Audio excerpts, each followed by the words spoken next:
I hope everyone is well. The war continues. We did have some good news from an Israeli point of view. Of course, that good news brought bad news from a Gazan point of view. And so it goes back and forth. Uh, it is wearying, certainly wearying for me. I know it is for others. It's easy to put it out of our minds, to skip over those news items. Um, but that's kind of why I bring this up at the beginning of our studies, that our studies be in memory of and in honor of memory of those who have fallen on both sides, in honor of those who have suffered, those people who are serving a greater cause, whether it is Palestinian statehood, I'm not talking about Hamas, of course, or whether it's the modern Jewish state of Israel, and certainly those who have given their lives seeking peace, as I'm sure many have on both sides. For those who are not members, we don't have membership per se, but those who are not on our regular email list, we started a few weeks ago a new section on our Tuesday informational e-blast that called Glimmers of Hope, in which we're trying to profile different organizations that are looking towards afterwards, that have been working for many years. Some of them are new. And perhaps if you are a little bit hopeless and overwhelmed with the news of the war from Gaza, Israel, this might be something to give you a glimmer of hope as well. If so, then instead of just getting these reminders for this class, I'm talking to those who mostly Texas or other places, you would get another two e-blasts a week. One would be on Tuesday with our announcements, and one would be on Friday, which is a shorter one, mostly a reminder about Shabbat, and also with announcements. So up to you. And if you are, and maybe we can have Madalena, maybe we can make a page on our website of Glimmers of Hope and keep adding to it. You think we could do that? Yes, we can. And that way, those that don't want to get more mail in their inbox can look at it. So we're looking for things that bring us together, not for things that pull us apart. And sometimes those things could be one and the same. I would say today's chapter, and this is to my mind, this kind of the high point of the suffering servant traditions that we've been looking at, but this one seems to be the juiciest, perhaps, as far as, or the most. Stephen had another word for it, but probably a better word, the most fruitful potential for fruit. I just want to say my own experience when I began to get involved seriously in Christian Jewish dialogue. That was in right a few months after 9/11. It began a few weeks before 9/11 in 2001, my first visit to Taizé. What I was looking for, people said, yes, but what about things like the passion narrative? What about things like the suffering servant? The things that those big things that are kind of get in the way, the glaring things for Jews to feel that they can have a fruitful conversation with Christians in a deep level. And my motto in those days was, you know what, let's start with the things that are common. Let's start with the book of Psalms. And that gave birth to a study group that I had with a group of sisters and brothers from the home of the Beatitudes in Emmaus. I think I've referred to them beforehand. Father Franz and I co-led a study group in Psalms. Let's study the things that we have in common. Let's study the narratives, the things that are less controversial. And putting these things off, not because, I don't think it was just because, it's unpleasant, let's not deal with it. But I don't think I was ready. I'll just speak first. I wasn't ready. I needed to develop that vocabulary, that respect for New Testament literature, for the Christian traditions, to get some experience in praying and hearing and working together with Christians. And there was a time with Muslims as well. Unfortunately, that is not just because of the war, it's just because of the situation here in Coachella Valley. It's not so easy. And now it's time, and the last few years, it's been time to, okay, it's time to get. It took me 20 years or so, but it was time first with Father Andrew Green to tackle some of the most difficult things with Reverend um, Kevin Johnson, both of whom are retired now. We have new partners. Stephen is one of them, a long distance partner. Other partners here, the wonderful couple who are co-rectors of the Episcopal Church, Jesse and Dan. I teach with Dan on Thursday afternoons. Is Pastor Jane of the Baptist Church and Reverend Tim, who, I'm sorry? Methodist, I'm sorry, Pastor Jane of the Methodist Church and Pastor Tim of the Lutheran Church nearby. Those are my kind of close buddies. And we deal with a lot of these things because I will only speak for myself because I'm ready. It took me this long to get ready. And I feel like that is for me as a personal introduction to our study today, which is bound to, and even now, but intentionally going to spill into next week at least. I left you folks last week with some interesting, challenging quotes from Rav Kook. I think we'll pass them over. We'll get back to the biblical text, but unless there are questions or any comments from what I left last week. Remember, last week had to do with looking at modern secular Israeli usage of the prophetic literature that was in our chapter last week in Isaiah, but also in modern Orthodox Messianic Zionist Messianic circles. And then I brought two pieces, one of scholarship about a particular scholar of the 60s, Schechter, in Israel, and one was Rav Kook, the former chief rabbi of Palestine before the state of Israel. Does anybody want to ask anything or make any comments? Steve? Yeah, David, I think I know why, but can you say a little more about why this chapter why you weren't ready to tackle it 20 years ago, its controversial nature within the Jewish community? Can you say a little more about that? Sure. So it was not just that this chapter kind of brings us a lot of things together, but when you are, I had almost no exposure to Christian missionaries. I don't know the right word. Yeah, not just evangelicals, but people trying to convert me, like maybe twice in my life. One of them was that I was a young man, newly Orthodox, coming back from Israel on the train to Connecticut to visit a friend.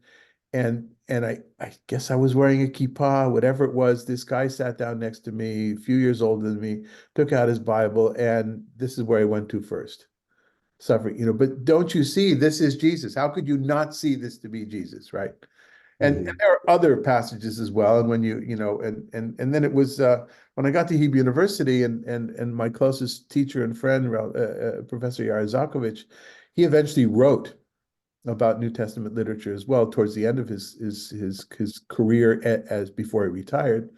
And what I learned from him was, well, of course one would say that because the literature, whether it's Gospels or whether it's Paul, is designed with these texts in mind. It's a midrash, so that the story of Jesus is told in a way that it would be fulfilling this particular way, or at least easy to be understood. And so I think what I'm saying was difficult, Steve, and not an ongoing basis. I didn't go into this kind of detail with interfaith text study, but it has to do with this is kind of really one of the major examples, one of the major things that is brought up when Christians are trying to convince Jews that they're right. That would be the simplest way of putting it, I think. Yeah, I assumed that, but I just wanted to. Yeah, thanks for drawing that out. Yeah. And then the other side of that is, or if the flip side of the coin, or another major issue, of course, is the passion narrative and the responsibility of the Jews in Jesus's death. And yeah. And of course, this is the text read for the Passion. Yeah, that's a good point. So, how much of it is it the whole chapter, or is it? Pretty much, yeah. Okay. Good. So that's also good to remind. We come together and study to understand, to find the commonalities and to appreciate the differences, not to thrive on the differences, but to appreciate, to embrace the differences, and perhaps learn something. I'll repeat something that Avi Ravitsky said, a philosopher from Hebrew University in the 90s already, that he said there's three things we're looking for. I probably said this before, but I think it's worth repeating. There's three things we're looking for when we talk about different views coming together. One is tolerance. We want to be tolerant of the other person. So if somebody says, well, this is my tech, this is about Jesus, we don't kill him for saying that. Okay? We don't stone people, we don't kill them, we don't use violence, even verbal violence. So the next step after tolerance is pluralism. In pluralism, I have my truth and Steve has his truth, and I recognize it for Stephen and for other Christians here, that is your truth. And you recognize that my truth is a different kind of a truth. That's pluralism.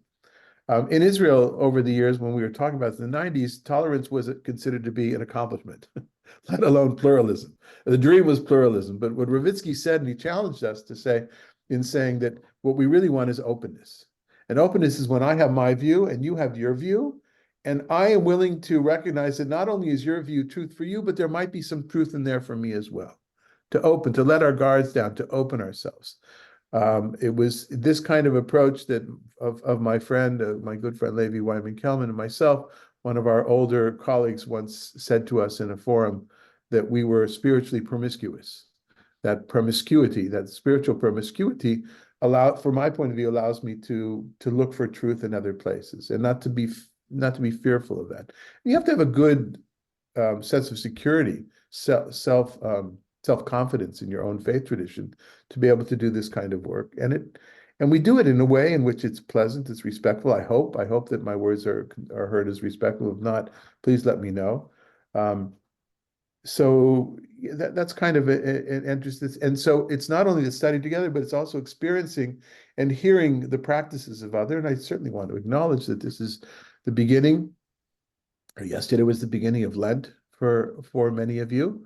And may this be a way in our study here, one way of emphasizing the values of Lent, of going deep. Not so much the suffering.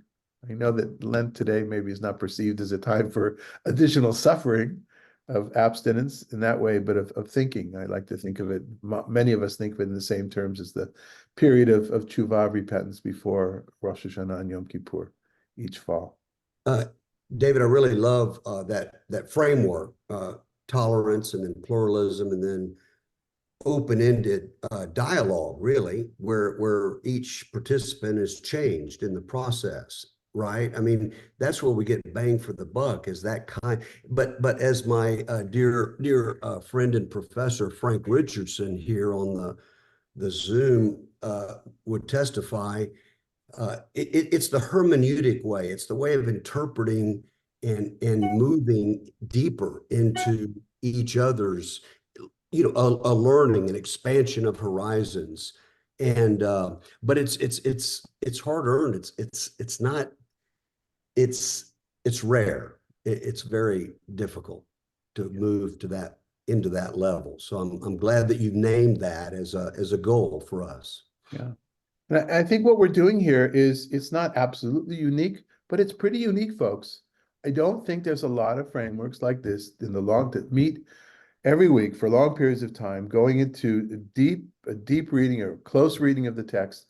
I think it's pretty rare. I mean, correct me if I'm wrong, but to have this kind of ongoing relationship, and although some of us have never met each other face to face, but God willing, we will. Perhaps Steve might come up here in the summer. I might come down to Fredericksburg.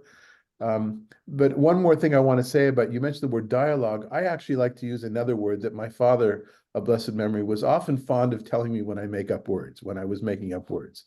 He'd say, like, that's not a word, right? And my father was a bit, yeah, he was a competitor. Yeah, he was into competition, and sometimes that reflected on me and my knowledge of Judaism. So if I could outdo him when it came to rabbinic texts, he could outdo me when it came to the knowledge of the English language and proper speaking. So I remember once using the term to him, it's a multi-log.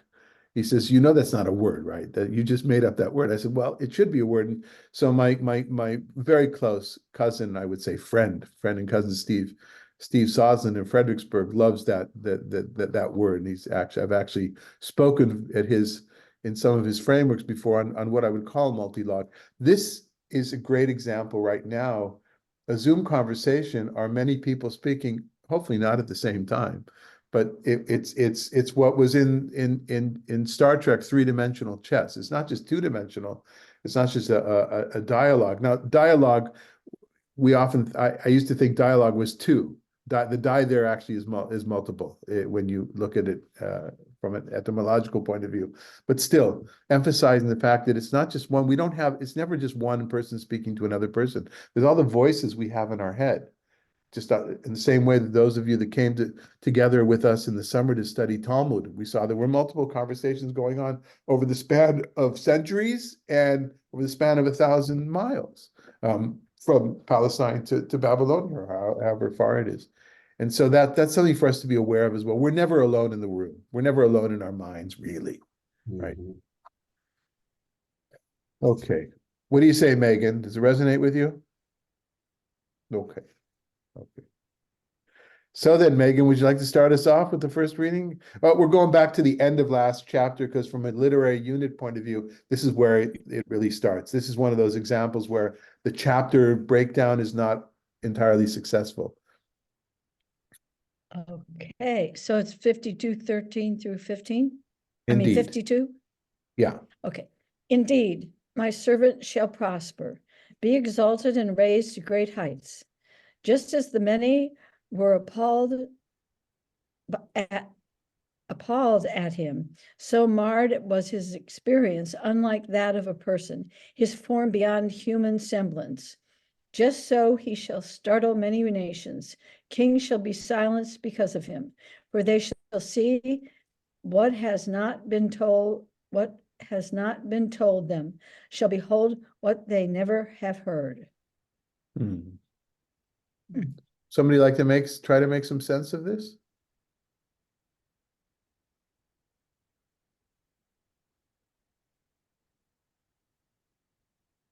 Let's go back a second. When we talked about the servant in the past, who was the servant identified with, or who was identified as the servant? People remember it all? I think, did you want to say something, Terry? If you do, you've got to unmute. I mean, you can say all you want, but if you want us to hear it. Okay. I know. Well, it was the servant. The servant is the nation of Israel. That's certainly part that there's certainly texts that's really the kind of feels like the only way to read it. There was another option. Anybody remember?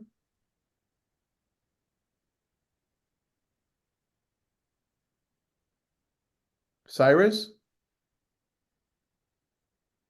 No? Nobody remembers that? Okay. Well, Yeah, so Cyrus is clearly a tool, a servant of Yahweh. Maybe not in the I don't know, in these four definitive servant passages in Second Isaiah. Is Cyrus in that first one? I can't recall. I Maybe seem so. to remember, yes, but perhaps I made it up. Well, and also possibly Isaiah himself is Yeah. identified as such, but Right. So whoever's writing this. So I think when you look at the literature on this, you see if it's academic based, there's a lot of different options going on here. There's a lot of different possibilities.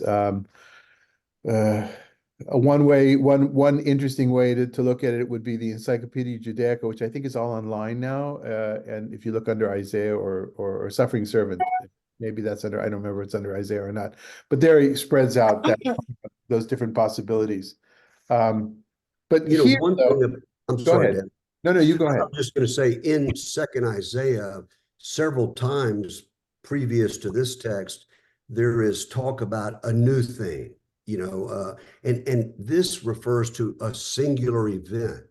It's, just as from being appalled because of the marred, unsightly, off-putting appearance, then it results in amazement, a startling. And so there's something in Second Isaiah that just keeps, it's like a new thing is happening here. In there, I mean, and of course, the people of Israel who have been exiled in Babylon. In many ways, this refers to that, right? I mean, they were devastated and completely ruined, and suddenly find themselves strangers in a strange land.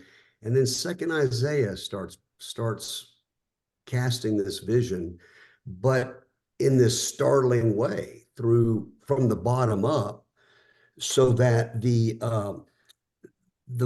violence against the servant is to be seen not as retribution as much as a redemption, a new kind of uh, uh, verb is happening here. So could it be that this needs to happen for the success afterwards? This is kind of like basic training. The suffering that we were led to believe we needed to have when we were soldiers in basic training. Yeah, I mean, again, shall behold what they never have heard. That's very dramatic and singular. But yeah, so suffering is definitely reinterpreted here in a whole new key. You know, uh, I don't know if this makes any sense or not, but it's what's going through my head. So you say the servant is the nation Israel, or the servant is Cyrus, but God's hand was also behind, like, the Babylonians wreaking havoc through all of that too. So it's like all the nations are serving him in some form or fashion. So if we were to isolate this verse on its own, but when it's in the context of Second Isaiah, where the Babylonians have already been, not eclipsed, but we're past that. Their usage is that they're done. They're done. And Israel is on the rise. I think that's what leads to many to interpret this, a traditional interpretation, that this could be Israel. It could be Israel itself, but that's not the only way to interpret it, as we'll see in a second. But any other reactions to this? But and by the way, one thing that came out in my mind is just because this particular book of Second Isaiah uses this suffering servant or the servant metaphor or image, doesn't mean that it has to mean the same thing every time, right? Each chapter could be a little bit different. So in that way, Stephen, perhaps this could be seen as any kind of servant of God, any kind of people. It seems to be, in this context, though, specifying that maybe Israel. Any other comments? Yes, Megan. I was just looking before that, and it's 52 starts with, awake, awake, O Zion, clothe yourself in splendor, put on your robes of majesty, Jerusalem, holy city, for the uncircumcised and the impure shall never enter you again. So it seems this chapter seems to be talking about Zion, the people of Israel, and not any. He says, for the uncircumcised and impure shall never enter you again. So it's not everybody. I don't know. So just a note of caution, though, the chapters are not all that important. The fact that it's in the same chapter, that's somebody in the Middle Ages, a Christian scholar or a printer or whoever was I forgot who the person who that's attributed to. It's not an ancient Jewish, you wouldn't see this from the text itself, from an ancient book, parchment. So Megan, why don't you read? So we have this phenomena at the time of Jesus going forward. At least we know from rabbinic literature, people did not understand Hebrew. The sages or the organizers of the synagogue, whatever synagogue it was, and probably not in every synagogue, but at least there were synagogues in which the Torah reading, and in this case the prophets, was translated into Aramaic so that people would understand it. And when you get to Aramaic translations, there's basically two different kinds. One is a more or less literal translation, and one is a definitely not literal translation. That is while and this one is called Targum Yonatan. Targum means translation in Aramaic, and Targum literature, Targum studies is actually part of biblical studies. It's a subcategory of biblical studies. Is people that's all they do is Targum. In the same way, there's people that all they do is Septuagint, is Greek translations. So it's an expertise. But Targum Yonatan is more often than not a literal translation. In this case, we have an addition that for him, for the person who's doing this, whenever it is from, let's just say right now, from 1,000 years ago, that could have been the simple meaning of the text. But go ahead and read. This is his translation of the first verse. Megan, if you could read this under Targum Yonatan. Targum Yonatan. Behold, my servant, the Messiah, shall prosper. He shall be exalted and extolled. He shall be very strong.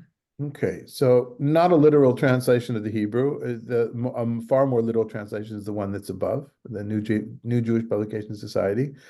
But so is this a conscious adding of somebody living centuries later that just know the servant is who we identify as Jews, the Messiah, the Jewish Messiah, who is the king from the Davidic line who has not yet come, but will come and lead the armies of Israel in battle against the nations who negate God's existence or negate God's oneness, and will really kind of force all the Gentiles to accept the 7 Noahide commandments, and everybody else will be finished. And there's so many different versions of what Messianic times look like from a Jewish point of view. It's an ongoing debate. It was already a debate in the Middle Ages, in time of the rabbis, in fact. But what's clear to him, though, is that servant is the Messiah, is the Mashiach. And that's a little bit different than I think would be the tendency of a simple meaning of the text for us to think that it's Israel. But just to know that's very, very present in Jewish interpretation, right? Also in Talmudic interpretation before that. And so I mention this because it's not as if Christianity took this verse out of context, totally out of context, said this is Jesus. That mechanism, that hermeneutic was already present. I guess that's what I want to say. Frank, you have any comments for us on that?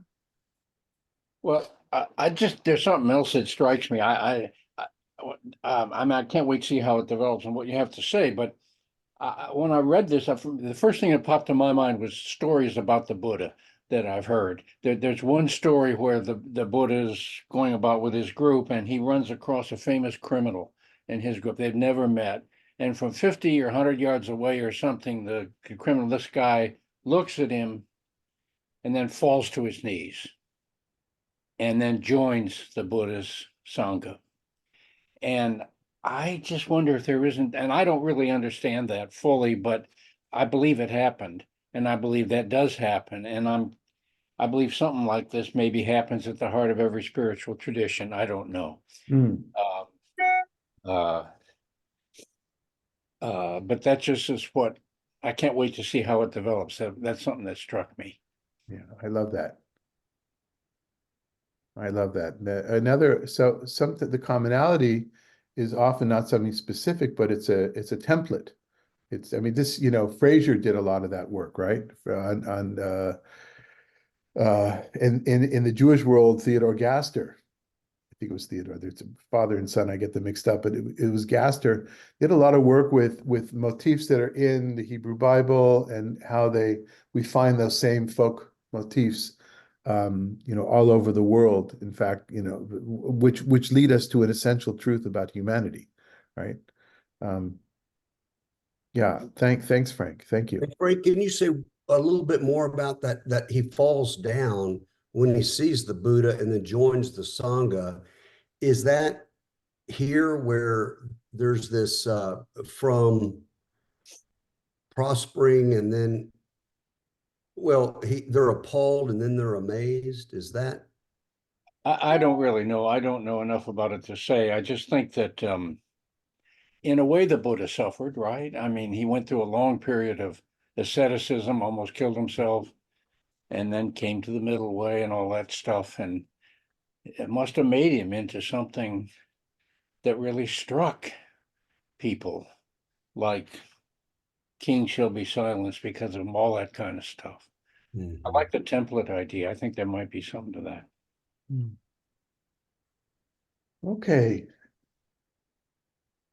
Anything else? All right, Harold, you want to read for us 53, 1 through 5, as we continue with the surprise of something new that Stephen pointed out? Who can believe what we have heard? Upon whom has the arm of God been revealed? For he has grown by God's favor like a tree crown, like a tree trunk out of arid ground. He had no form or beauty that we should look at him, no charm that we should find him pleasing. He was despised, shunned by others, a man of suffering, familiar with disease. As one who hid his face from us, he was despised. We held him of no account. Yet it was our sickness that he was bearing, our suffering that he endured. We accounted him plagued, smitten and afflicted by God. But he was wounded because of our sins, crushed because of our iniquities. He bore the chastisement that made us whole, and by his bruises we were healed.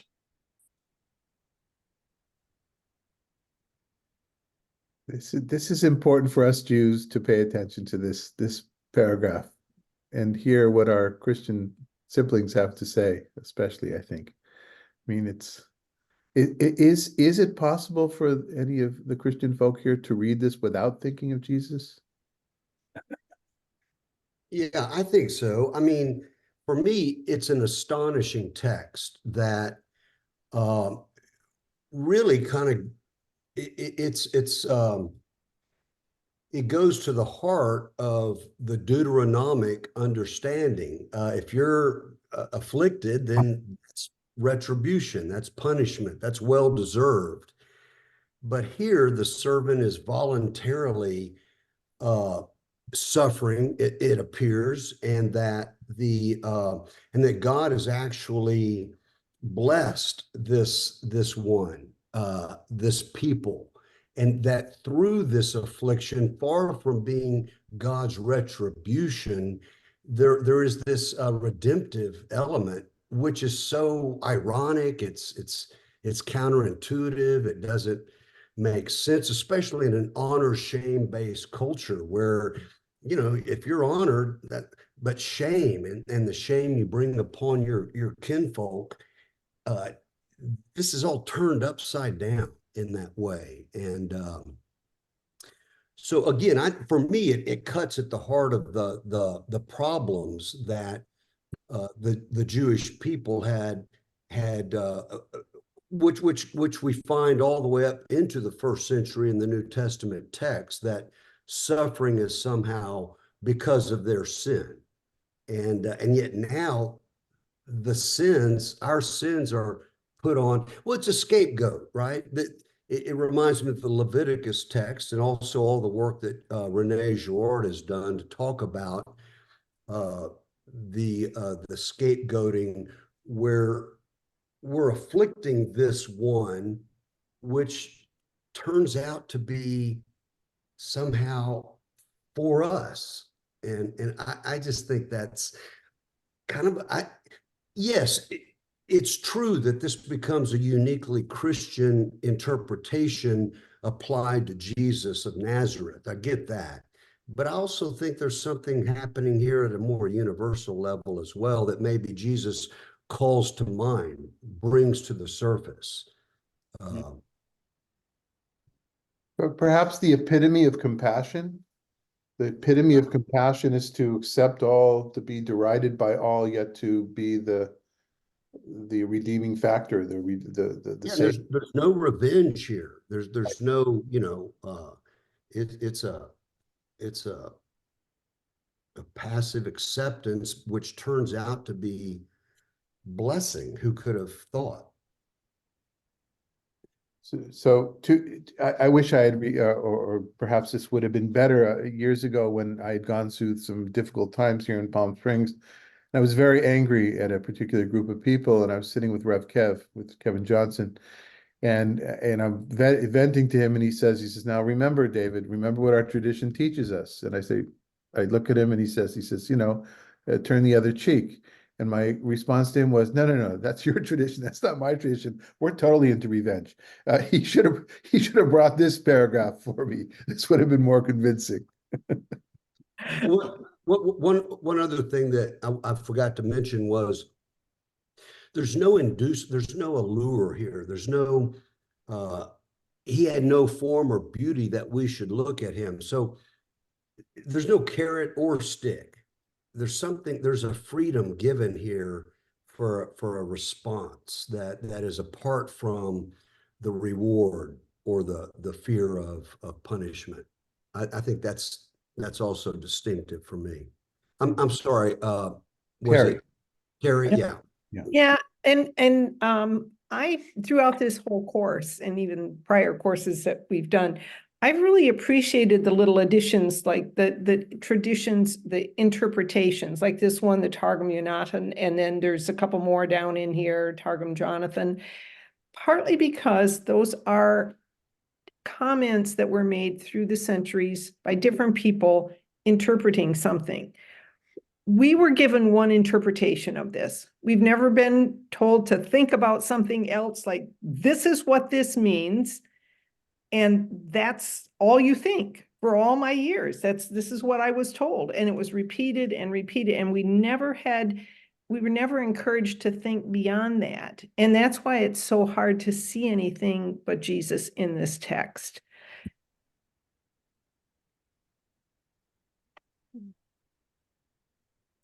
Sorry, I'm just asking Sasha to bring me a book Oh. to illustrate. I thought I muted myself.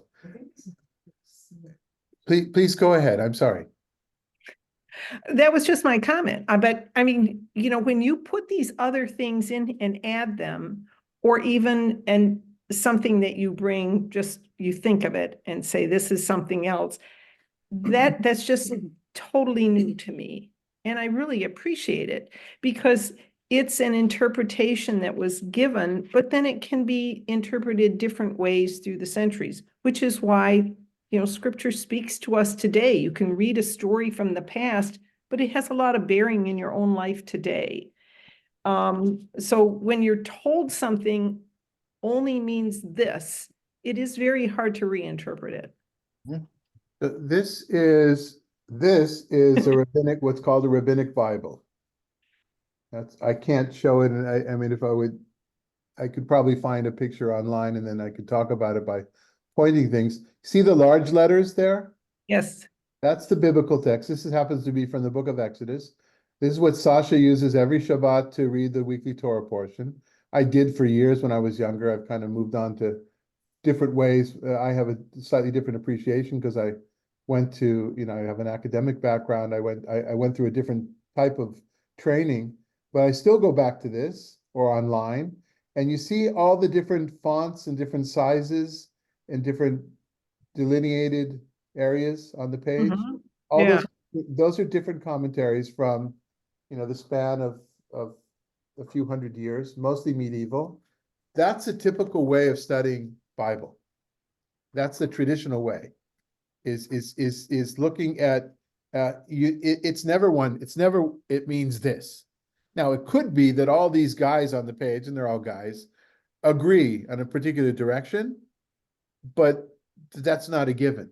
And that's kind of an advantage, I think, that those that were trained in, it's an advantage and a disadvantage. It's an advantage of those of us that were trained in Orthodox study or traditional study young on. It's given that there's multiple possibilities to the meaning.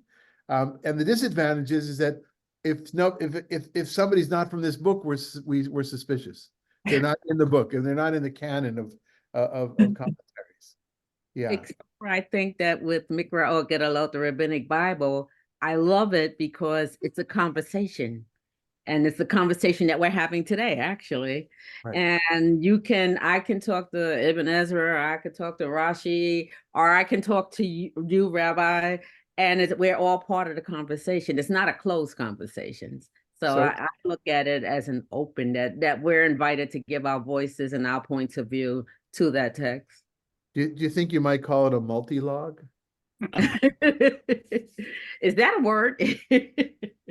According to my father of blessed memory, no, but according to No, me, that's why I said that. Yeah, you I told know. us.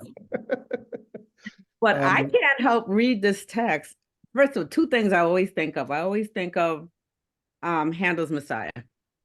Anytime I read this text and a few others, that rings in my head. And the other thing is that I think this text is talking about, for me, it can be multi-layered, but I think it's talking about Jerusalem, Zion.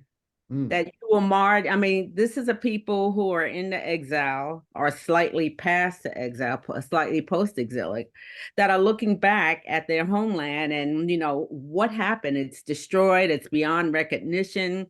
What happened to Zion wasn't Zion's fault. It was our fault about what happened. So I always read this text as talking about, look look at Zion, look at the mess that he is or she is, mm. and how did it get that way? Beyond form or beauty, that we should look at him, no charm, that we should find him pleasing. I think this is the people that they're trying to encourage to go back to Zion and rebuild it. And by the things that we did, our chastisement, by he Zion bore the chastisement that made us whole.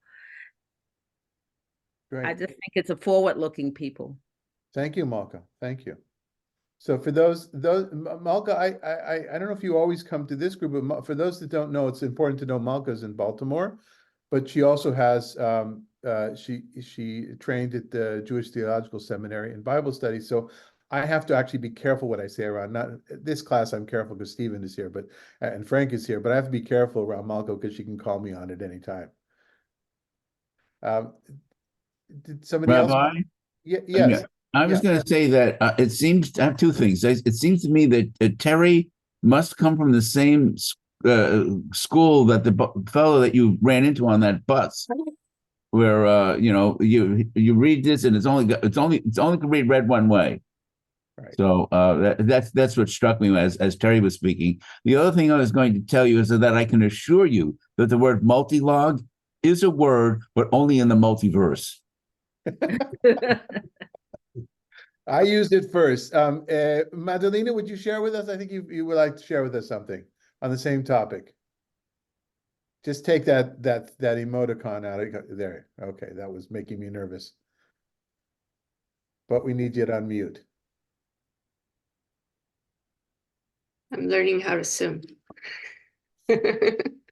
I'm not sure if it's still on topic, but one of the hardest things for me during my conversion process from Catholicism to Judaism was questioning and just questioning what was on the Torah and trying to interpret it, and just the fact of thinking that there was another way of interpreting it other than what was written was very difficult for me, because I was taught to just accept it as it was, as a fact, and there was no other way around it, because otherwise you were doing it wrong. So it's very interesting to hear all the perspectives, and it has been a process to learn how to do it, and sometimes I want to ask questions, but then it's so many things that I don't know what to ask, and yeah, so it's, I mean, I guess that's just wanted to share. Thank you, Madalena. And now that we see her face, we don't always see her face. Please thank you for all the arranging and organizing you do for this class, and for all the things that Orami Bar does, the lovely flyers and graphics and documenting everything, and having these links for us to go back to see the classes that we missed and the texts. Really, thank you. You're such an asset for us. We're so thankful to have you with us. And I promise I did not proselytize. I did not make her convert. I promise. Okay. Anything else on this section about suffering and bearing? For me, those are the two words, the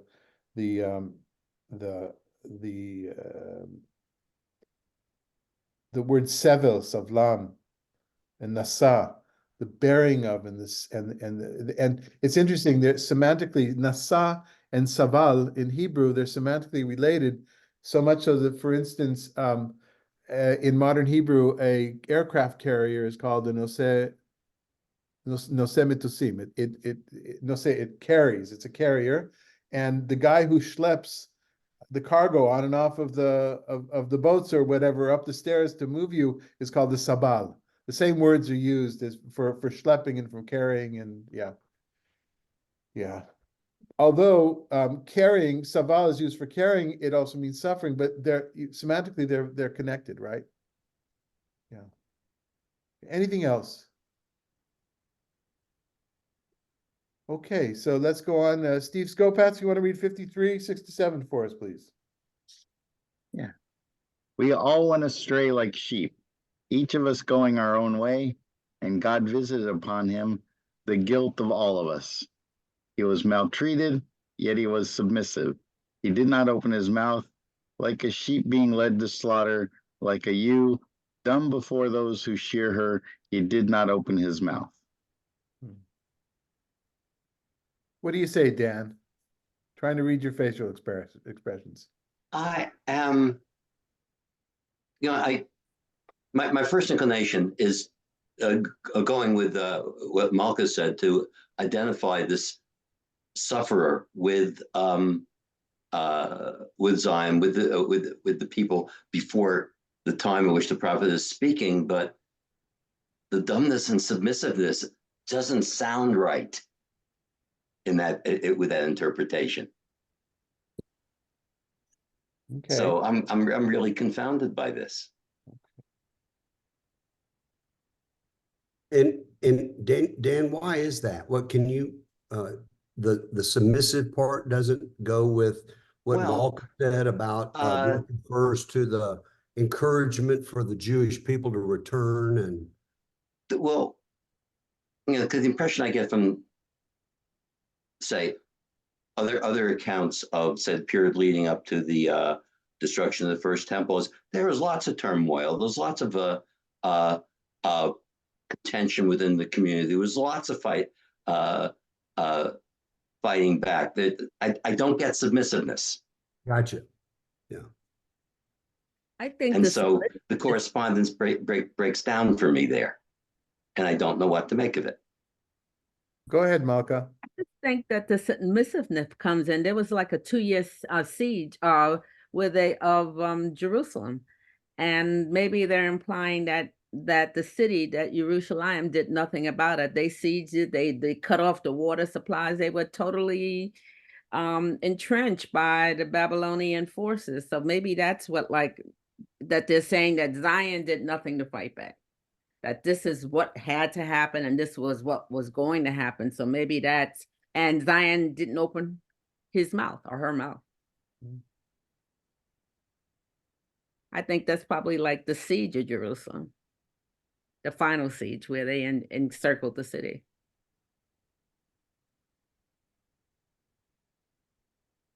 Stephen mentioned beforehand scapegoating. This is not exactly scapegoating. It's related to scapegoating, but it's a goat, a sheep. It's the same, basically the same.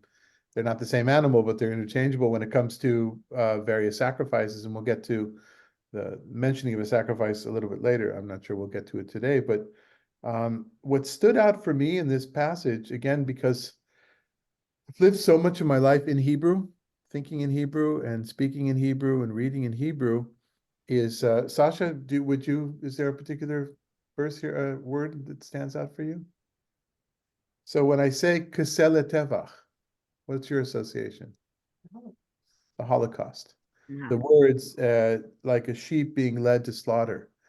That's what in Israeli culture of the 50s and 60s, that was often said out loud, but certainly the prevailing viewpoint in Israeli society about those that perished in the Holocaust.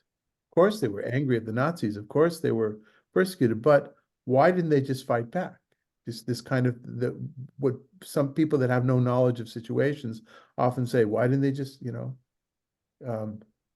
also just the whole way this is written. why don't you come and sorry. put you on. She loves sitting on the other side being, anonymous, but for me to be the.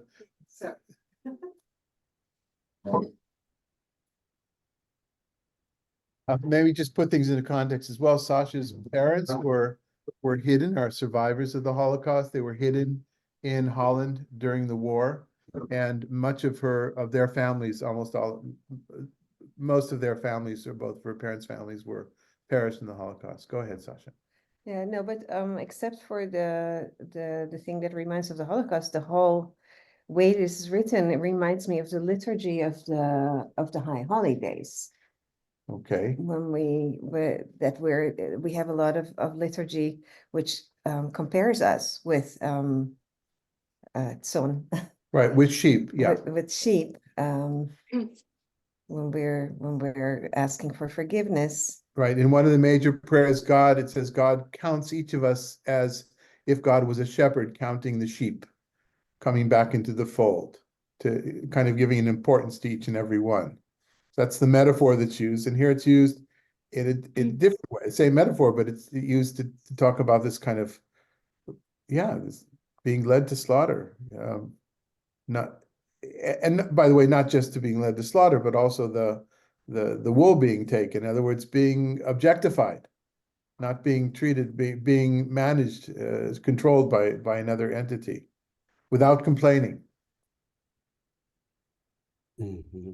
Yeah, it wasn't until the 70s, really, that Holocaust survivors began to speak out in Israel and here, by the way. My best friends of growing up, of adolescence, their mother, Erica Jacoby, was in Southern California, was the first survivor to speak publicly.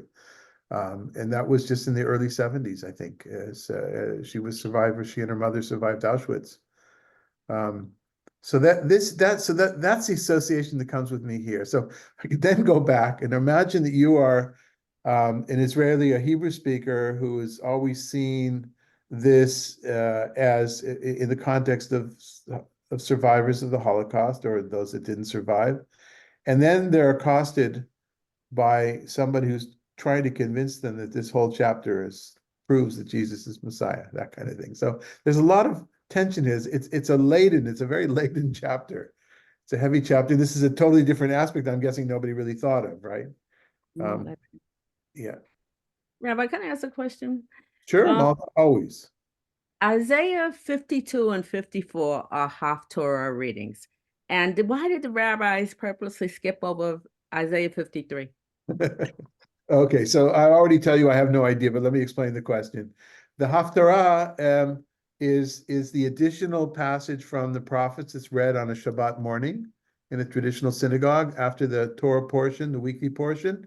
And then often that section connects with what was in the Torah portion, other than certain times of year where the theme of the prophetic writings has to do with either repentance or comfort after the destruction of the temple, or special days, holidays, and things like that. So it's part of the lectionary, the Jewish lectionary, and Malka points out that while 52 and 54 are readings on different Shabbatot, 53 is not. But I don't know. First of all, I can't. I told you I can't answer because first of all, I'm not an expert. I didn't look that up. I don't know. There's a lot of different traditions, Malka. In this country, people mostly see the Ashkenazic tradition, and even in the Ashkenazic tradition, there's variants.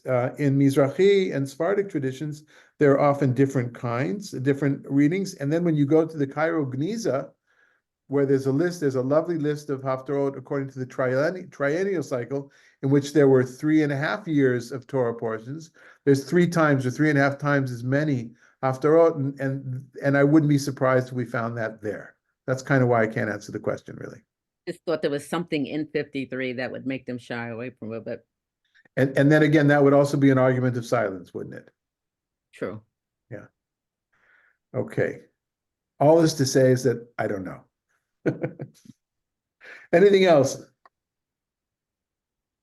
Well, I would just like to, and we're, I think, running out of time. Maybe we can pick this up next week, but I think this text, which then, in the gospel story of the arrest and crucifixion of Jesus, these many of these texts are verbatim, right? They're brought into that gospel to show that Jesus is this suffering servant, and they explicitly make that connection. But it wasn't. But then it was the next several hundred years where a formal doctrine of atonement theory got developed that then made this so distinctive, unique, and it's only Jesus, that you have to believe in Jesus and accept Jesus for your sins, who died on the cross for you. All of that's several centuries later where it got piled on and developed, especially in the Middle Ages, right? So I think what you just said about the Holocaust, this is that.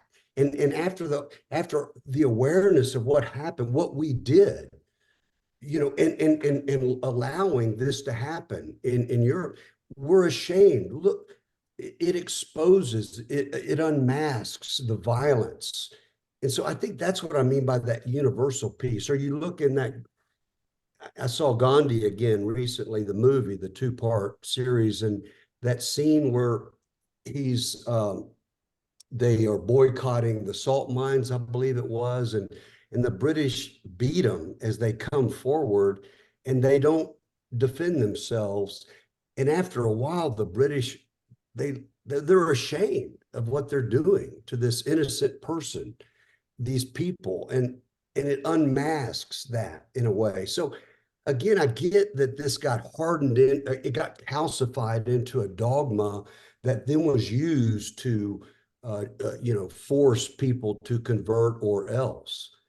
And I just think I'm grateful for the chance to revisit this with a wider lens. So, but maybe we can open that up further next week. I know it's time to go now. Yeah, I think next week we'll bring the passage from Acts 8, in which this text is quoted, and some other stuff as well. And we'll continue this discussion. If there's anything in particular, any direction you'd like to go, just do me a favor, send me, zap me an email or send it to the info. I see all the emails that come to the info at Orem Midbar.